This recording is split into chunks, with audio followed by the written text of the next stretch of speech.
Guys, dito tayo sa tea house hall number 15. Dito pala. Baligtad. Yan. Ito yung tea house 15. Ngayon wala masyadong naglalaro kasi medyo maulan kasi may bagyo ata. Okay guys. Lakad-lakad tayo kasi walang customer kaya lakad-lakad. Tanggal inip. Inikot ko na tong buong tea house. Yan. Paikot-ikot lang ako dyan kasi walang tao. Yan. Nakakatuwa naman at nakapadyot ulit ako dito. Almost magpa 5 years bago ako nakabalik dito. Yan. Maganda dito guys. Kaso walang masyadong maglalaro.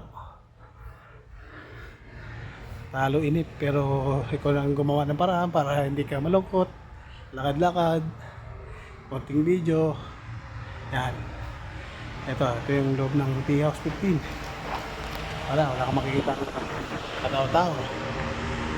Kaya gala-gala lang tayo para hindi tayo malungkot. Hintay lang natin yung food mo. Magka alas 12 na rin.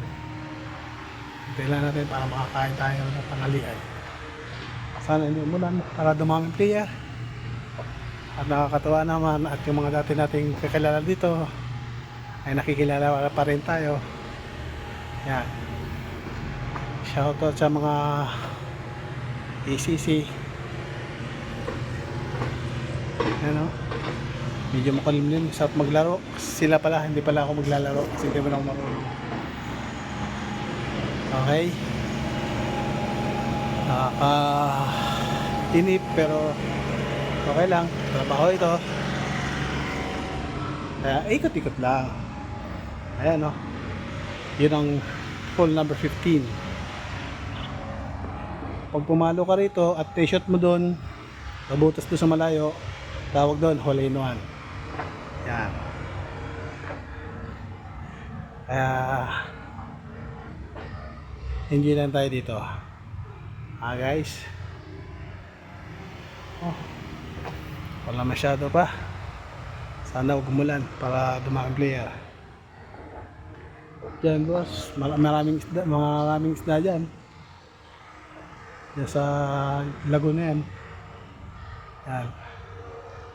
Doon yung POS 6 sa kabila. Yung dati kong pesto. Doon. Dito extra lang ako rito kasi absent yung day off ata yung naka-duty dito kaya napapunta ako rito sa POS 15. Okay, sana ma-out ko rito. At marami pang duty. Salamat. Abus.